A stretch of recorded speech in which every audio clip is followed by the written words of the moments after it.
The desert is a strange teacher. It strips away distraction, softens detail, and leaves only the essentials: heat, space, and the endless horizon.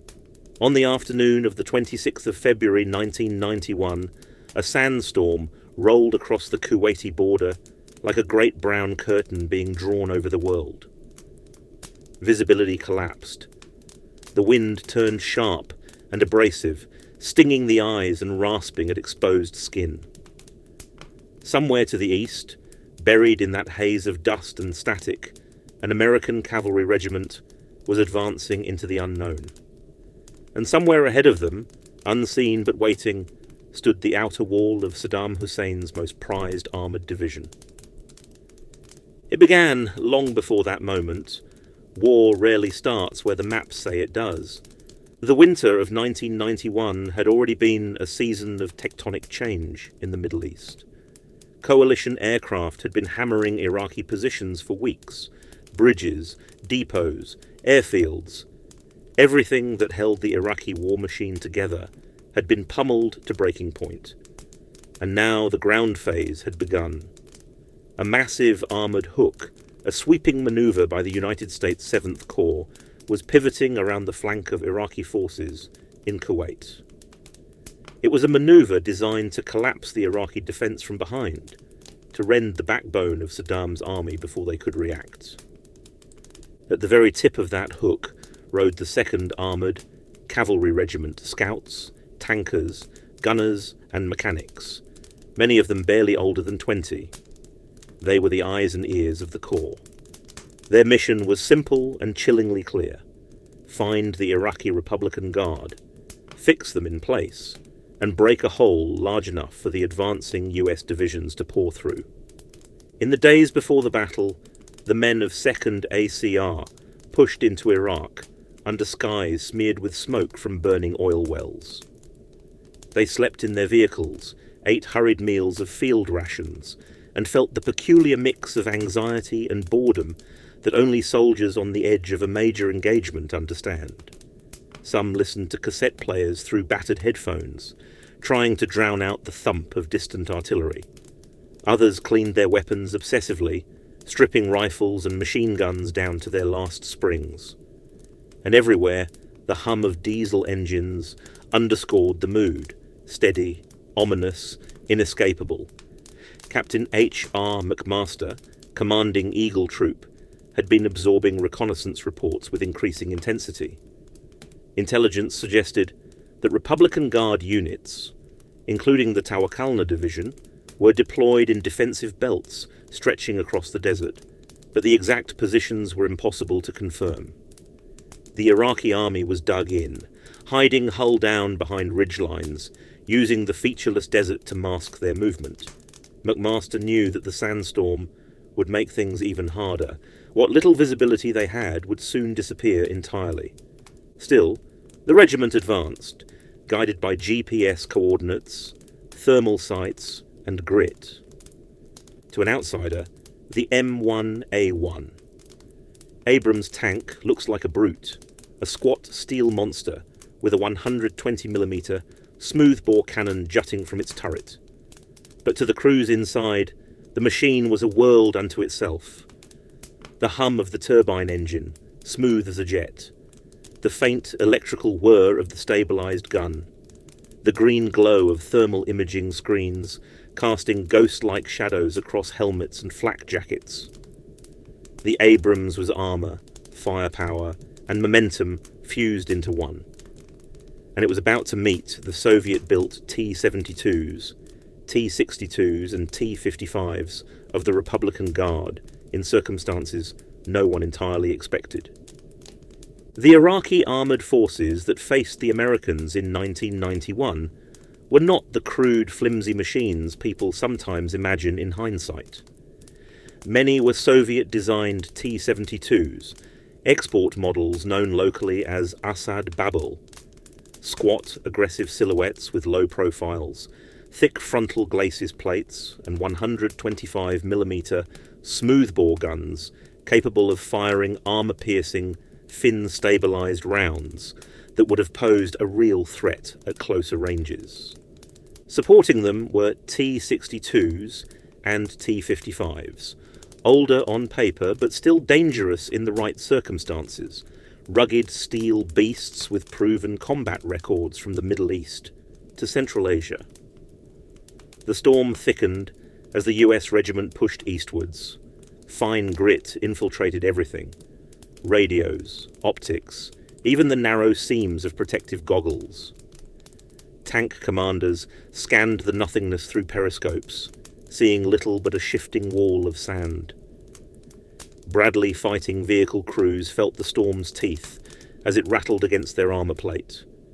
It became clear that the desert, indifferent as always, intended to play a major role in whatever came next. Somewhere around 1500 hours, Eagle Troop crested a terrain feature, not a hill exactly, but a subtle rise in the desert floor, known locally as a berm. In that moment, the sandstorm thinned just enough for the thermal sights to pick up shapes. Massive shapes. Dozens of them. At first the images were ghostly, whitened silhouettes floating on the screen. Towers, turrets, the blocky signature of Soviet-made armour.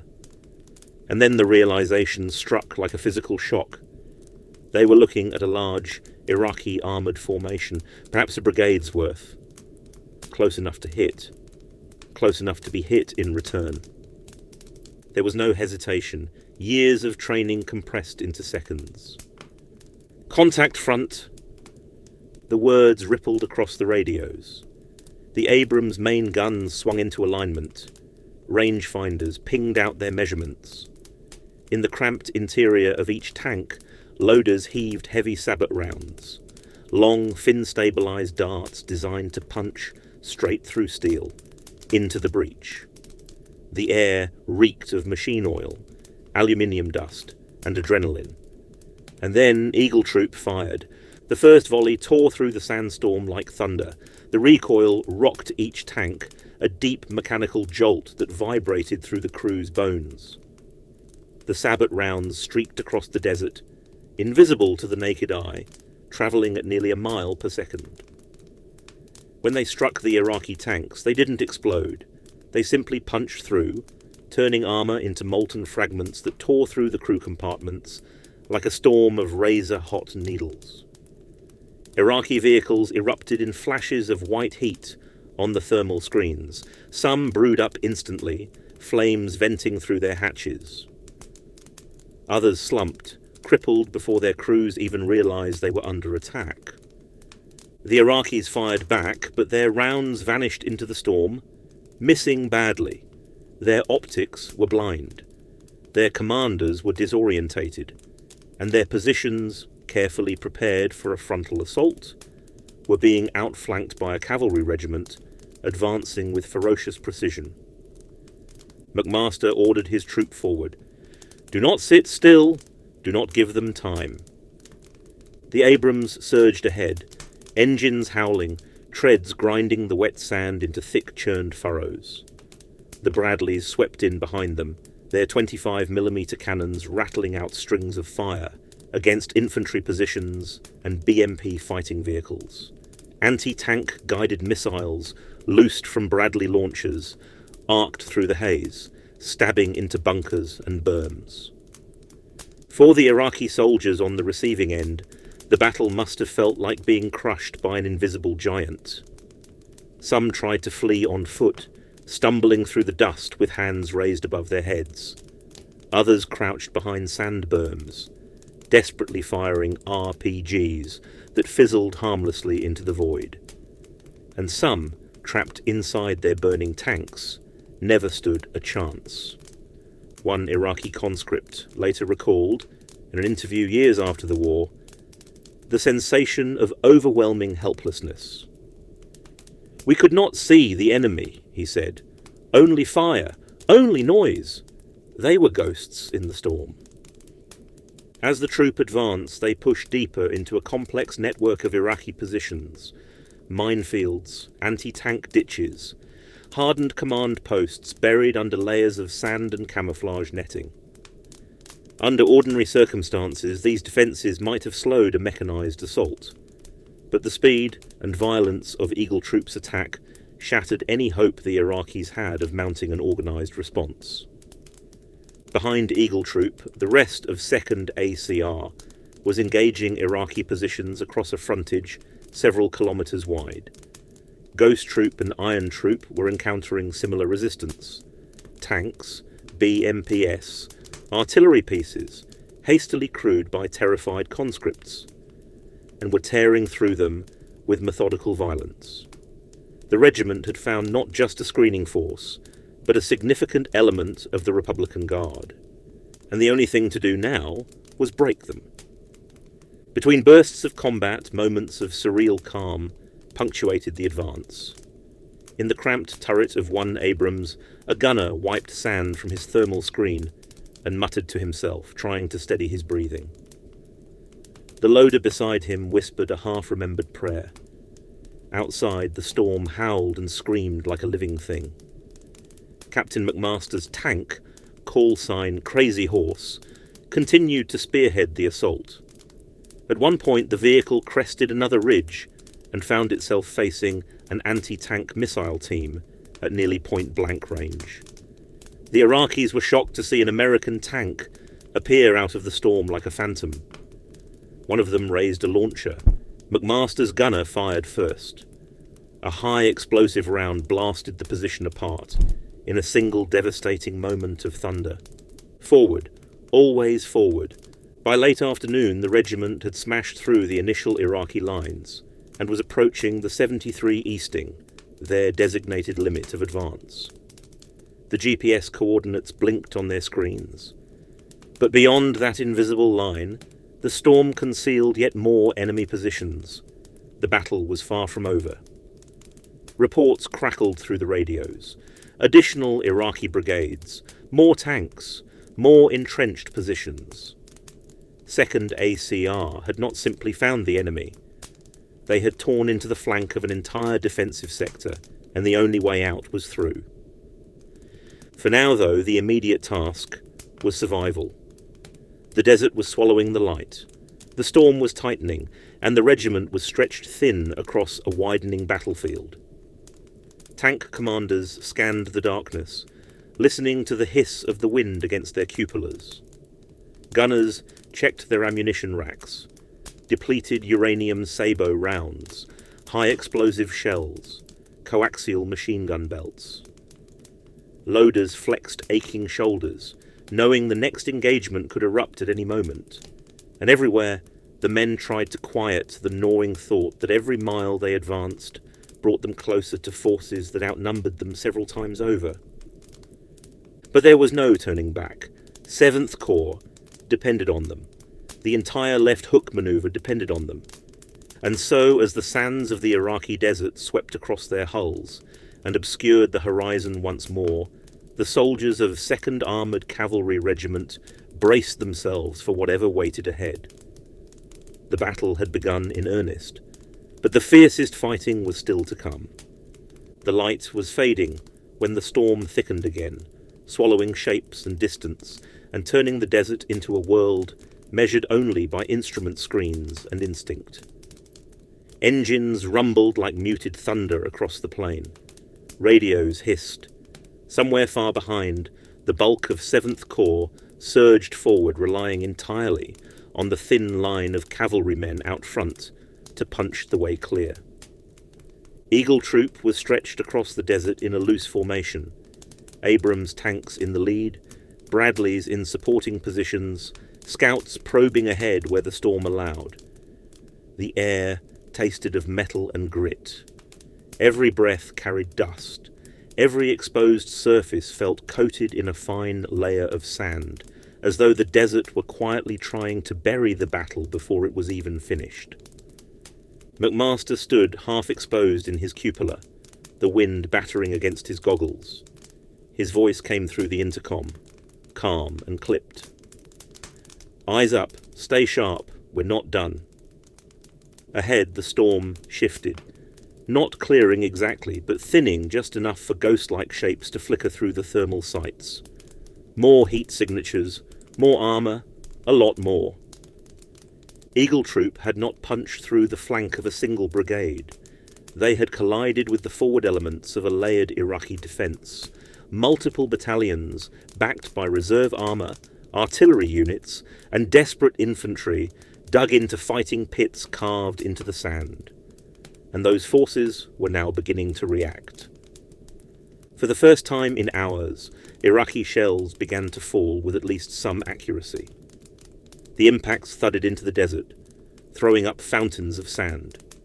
A tank round screamed over the head of an Abrams and detonated behind it, showering fragments against hull armour with a rattling metallic hiss. The storm hid the Iraqi firing positions, but the angles were tightening. Someone ahead had the Americans framed. "Get me eyes on that fire," McMaster barked. Gunners began to sweep their arcs. Thermal screens glowed, shapes flickered, and then the picture resolved. Across the shallow dip in the desert sat a fresh Iraqi defensive line. Tanks dug in behind berms, BMP fighting vehicles in staggered trenches, clusters of infantry scrambling to load RPG launchers. It was a full brigade position, maybe more. An Eagle Troop had driven straight into its jaws. The first volley from the American line was devastating. Sabot rounds cracked through the air, leaving only a faint vapour trail. Heat shells blossomed into roiling plumes as they struck vehicles half buried in the sand. Bradleys shredded infantry positions with precise bursts of 25mm fire, each impact sending fountains of dust and smoke rippling upward. But the Iraqis were no longer paralysed by shock. They fired back with everything they had. Machine gun rounds hammered against Abrams armour like hailstones. RPG streaks cut through the haze, trailing smoke.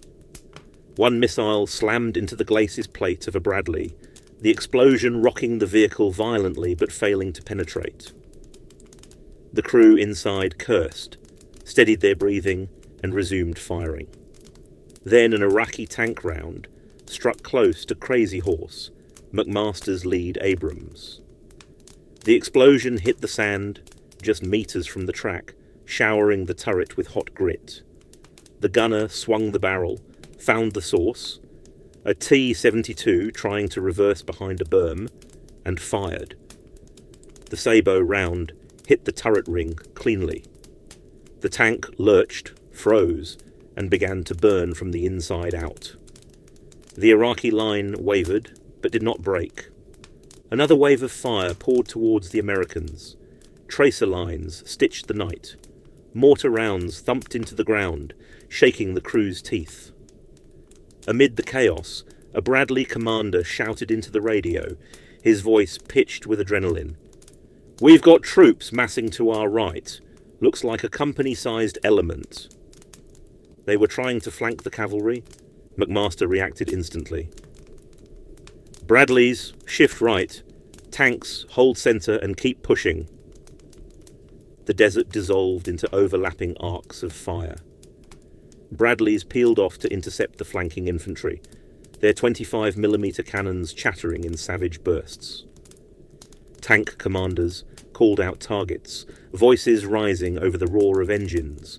Gunners worked through ammunition types with frantic efficiency, sabot for armour, HEAT for bunkers, coaxial and heavy machine gun fire for infantry clusters who thought they could close the distance. Every few minutes the wind shifted just enough for the crews to catch glimpses of the battlefield outside their screens. Burning vehicles, twisted silhouettes, the eerie glow of firelight reflecting off the storm.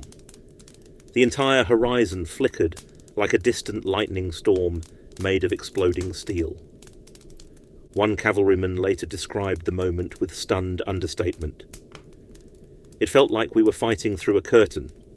Everything was happening at once, everywhere around us. But the storm made it feel close, like the world ended 20 meters from the hull." The Iraqi resistance hardened. These were not merely conscripts now. Elements of the Republican Guard proper were entering the fight. Men with better training, more discipline, and a fierce will not to disappoint the regime they served. They had no air support, no secure communications, no accurate sense of how many Americans were hitting them. But they fought anyway, some with suicidal determination. An RPG team sprinted across the sand, their outlines flickering on thermal screens as lean figures wrapped in scarves. They dropped to a knee, levelled their launcher at a Bradley, and vanished in a fiery cloud as an Abrams fired a HEAT round from its main gun that shredded the team in an instant. A BMP, its turret half buried in sand, fired its main gun point blank at an advancing Abrams. The round sparked uselessly against the armour plate. The Abrams replied with 2 shots in rapid succession. The BMP's turret detached in a flare of fire and smoke, and still the Iraqis came. But the Americans kept pushing. Forward momentum was everything. Stop, and the Iraqis could regroup. Stop, and the entire 7th Corps advance risked slowing. So the tanks surged deeper into the defensive belts.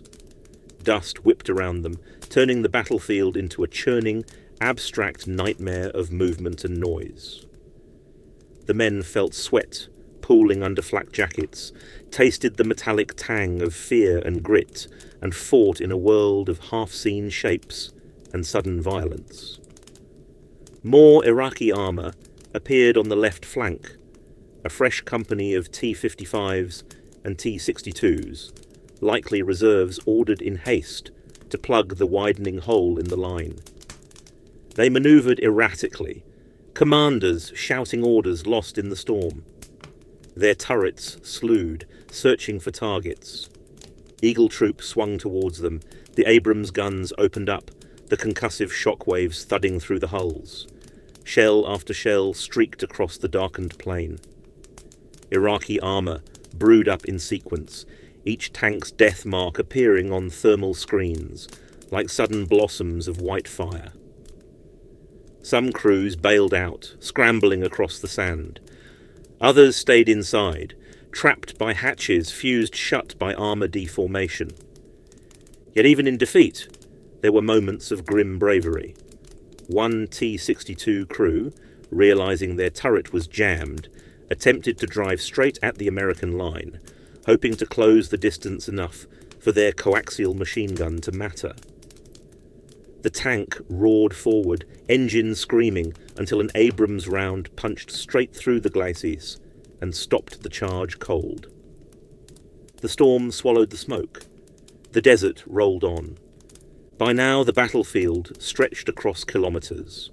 The regiment's 3 main troops were engaged simultaneously. Calls for ammunition came through the radio net. Reports of damaged tracks or jammed turrets surfaced occasionally, only to be resolved with startling speed by the crews. No one wanted to fall behind. No one wanted to be the weak point in the line. At one point, a Bradley became separated from its platoon in the swirling dust. The crew found themselves staring directly into a trench line filled with Iraqi infantry. The rifleman froze, stunned to see an armoured vehicle materialise out of the storm like an apparition. The Bradley's gunner opened fire. A torrent of 25mm rounds ripped through the trench. The infantry scattered, some diving for cover, others throwing down their weapons. The Bradley rejoined its platoon seconds later, the gun barrel still glowing faintly. Above it all, McMaster kept driving the troop forward, pushing deeper towards the 73 Easting and beyond. His voice remained steady, even when the situation grew chaotic. That steadiness mattered. Soldiers sense the emotional weather of their commanders. In a storm like this, calm becomes oxygen. But even calm had limits. As the Americans approached the 73 Easting, the storm blew open abruptly, a violent gust that cleared a section of sky and revealed for a heartbeat the terrain beyond. What they saw froze them. A wide depression in the desert. Rows of vehicles dug in behind heavy berms. Dozens, scores of them. tanks, artillery pieces, armoured personnel carriers, trucks filled with ammunition, a full brigade position untouched by the earlier fighting. The storm closed again, swallowing the vision. But it was enough. They had not reached the end of the battle. They had reached the beginning of the next and fiercest phase. The radio crackled with tension. "Eagle, this is Iron. We're seeing the same thing. Massive movement ahead. Looks like they're preparing to counterattack." A counterattack in a storm like this would be blind chaos, and potentially catastrophic. McMaster made his decision quickly. "We hit them before they hit us. Tanks online. Bradleys in support. Push forward." The troops surged ahead again, armour grumbling across the sand. The storm whipped against them, hiding everything except what their instruments could reveal. The world felt reduced to the glow of thermal screens, the weight of steel, and the thrum of engines. Somewhere ahead, Republican Guard officers were rallying their men, shouting orders into the din. They knew the Americans were coming. They knew their defensive sector was in danger of collapsing entirely.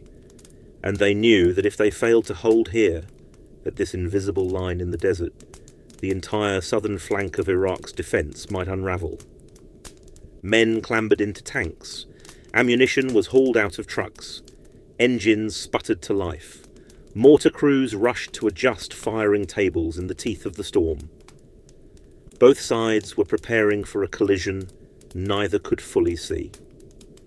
And then, through the storm, the Americans advanced into the unknown once again.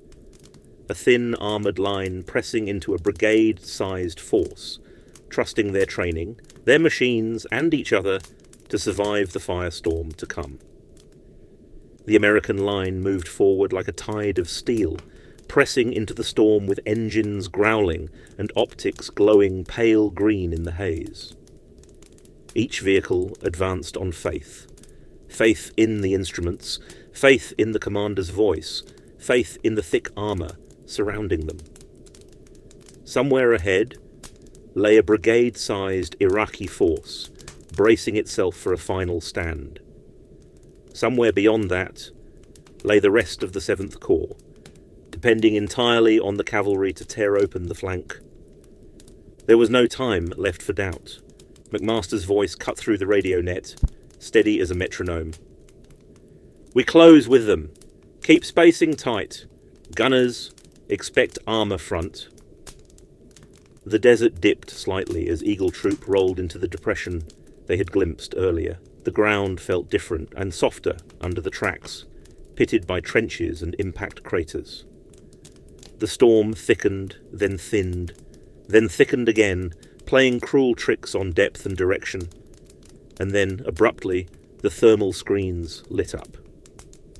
They were close, very close. Rows of Iraqi tanks came into view, dug into firing positions behind low berms. Infantry fighting vehicles crouched like steel insects in the shadows. Mortar pits glowed hot. Dozens of vehicles, perhaps more. Enough to overwhelm a regiment caught off guard. But Eagle Troop was not caught off guard. "Targets front! Engage!"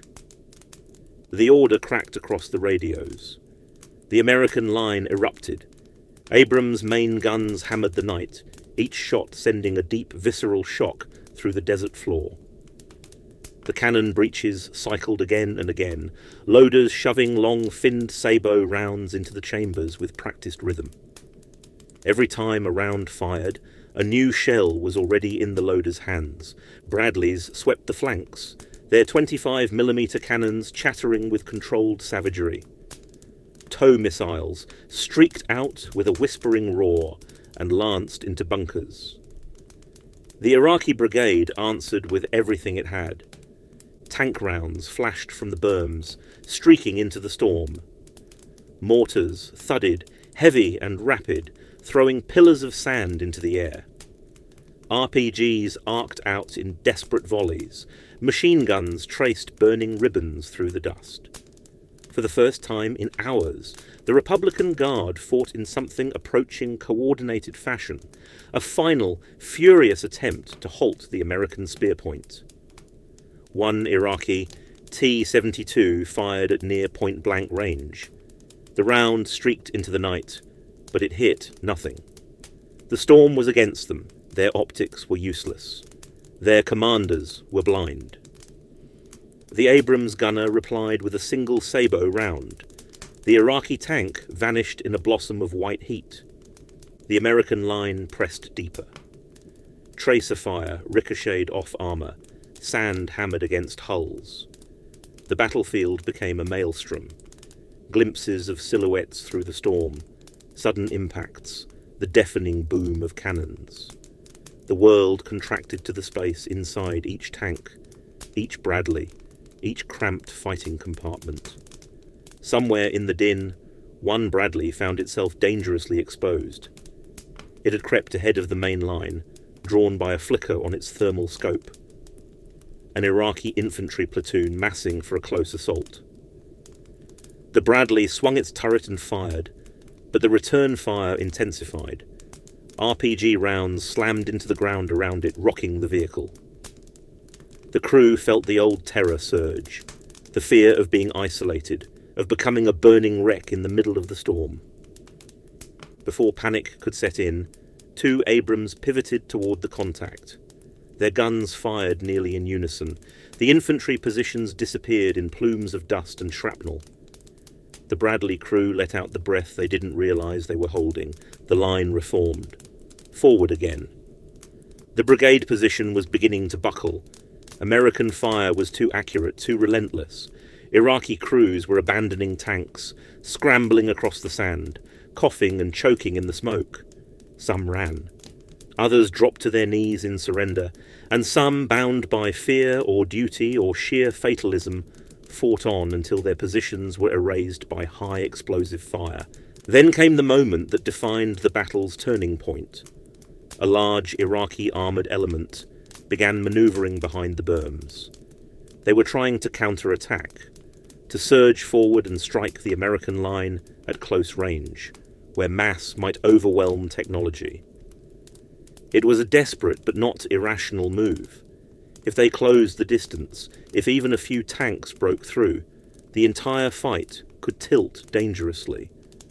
But the storm betrayed them. Their movement appeared as a cluster of bright, shifting forms on the thermal screens. Unmistakable, undeniable. "Multiple contacts, left flank," a gunner shouted. "Looks like a company, maybe more." McMaster reacted instantly. "Tanks left, Bradley's hold centre." The pivot was swift and a testament to training, trust, and the cold discipline of armoured warfare. The Abrams swung on their tracks, engines groaning, and unleashed a broadside into the advancing Iraqi force. Shells tore through tanks before their crews even realised they'd been spotted. One T-55 lurched forward, its turret spinning wildly as its driver attempted to reposition. A sabot round struck it mid-glide, slicing through the hull like a blade. The Iraqi counterattack disintegrated, vehicles burned, crews fled. The storm howled and carried the smell of burning oil across the battlefield. The Americans pressed forward unrelentingly. Every kilometre revealed more wrecks, more trenches, more crumbling elements of the brigade. Once, a Bradley rolled past a half-buried Iraqi tank whose crew had bailed moments earlier. Their footprints trailed into the storm. But war seldom offers a clean ending. As the cavalry moved beyond the main defensive belt, sporadic fire continued. Isolated soldiers firing from shell holes, mortar teams refusing to flee, BMPs attempting last-ditch ambushes. The Americans answered with precision, clearing each pocket with controlled violence. The storm was beginning to ease. The wind slackened. Visibility improved enough for the tank commanders to see the faint outlines of burning vehicles scattered across the horizon, like the remains of a broken constellation. The worst was ending. The battlefield revealed itself in pieces. Trenches, shattered bunkers, smouldering hulls. And then came the quiet. A strange, suspended quiet that follows the end of shock. Crews lifted hatches and breathed the desert air again, tasting smoke and dust. Tank commanders scanned the world with naked eyes for the first time in hours, blinking against the gritty wind. The men looked exhausted, faces streaked with grime, helmets coated in sand. But they were alive. A few spoke quietly over the intercoms, voices hoarse. That was close. Never seen anything like it.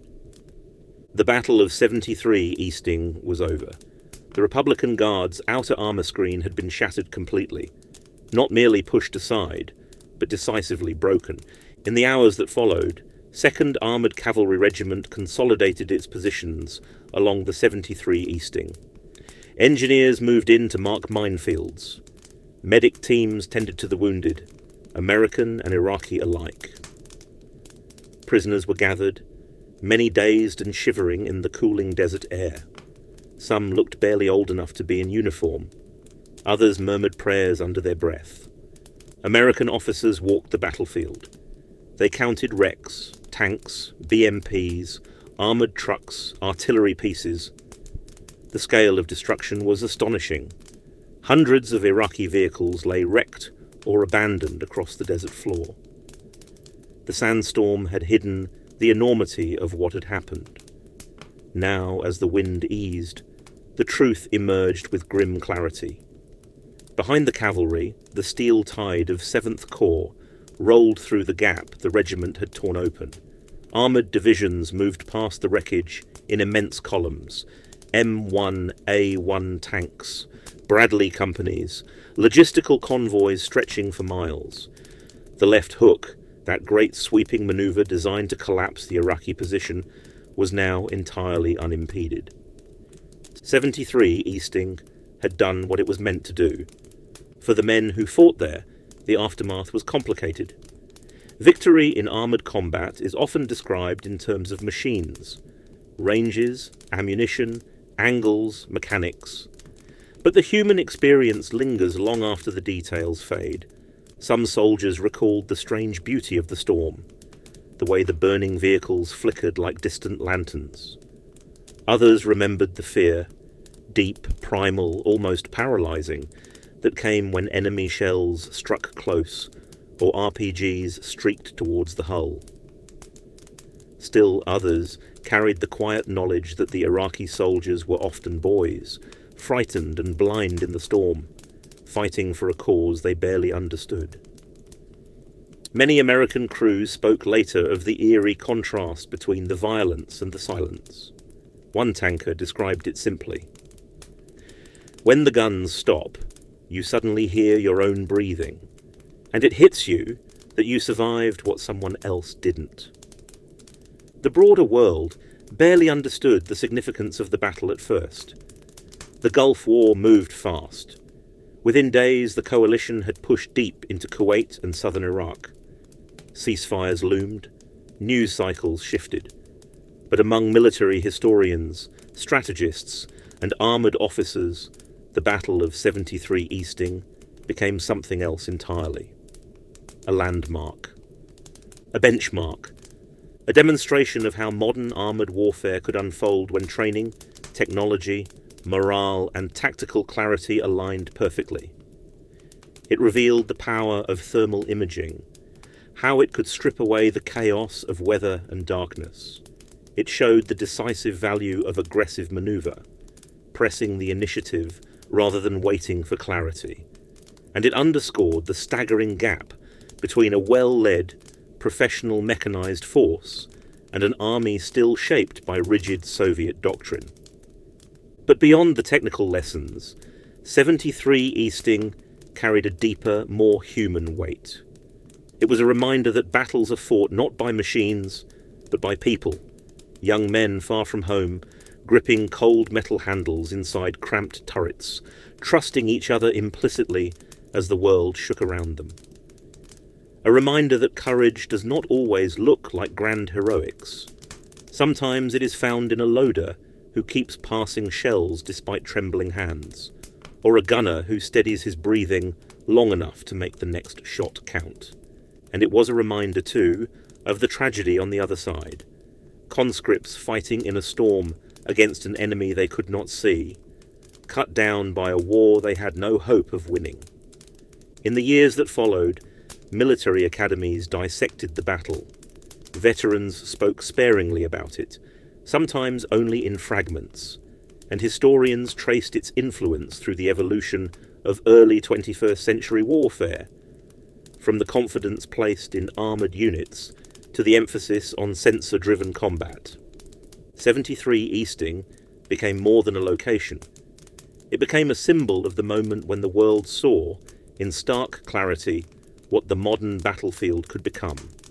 Fast, violent, unforgiving, shaped by weather and sensors and the split-second decisions of commanders working in near blindness. But for those who were there, it was also something quieter, a memory carried like a scar, a night when the desert felt alive and hostile, when fire and sand merged into one, and when every decision felt like it balanced on the edge of something final. Standing on the desert floor, weeks later, long after the wrecks had cooled, an American officer looked across the battlefield and said softly, "It's strange. You'd never know what happened here unless someone told you. That is the nature of the desert. It remembers everything, and it hides everything." The Battle of 73, Easting, endures because it forces us to confront both sides of war, the clinical efficiency of mechanized victory and the intimate human cost. It shows us what armies can achieve at the height of their power and what individuals endure at the edge of their fear. It is a story of steel and courage, a story of men braving a storm to break a line that had to be broken, a story of a battle fought half-blind but with absolute conviction. And like all great military stories, its lessons live on in the people who study it, the doctrines shaped by it, and the quiet memories of those who survived it. Thank you for listening to Fireside History. If this story moved you, please like, comment and subscribe. Your support helps keep the fire burning.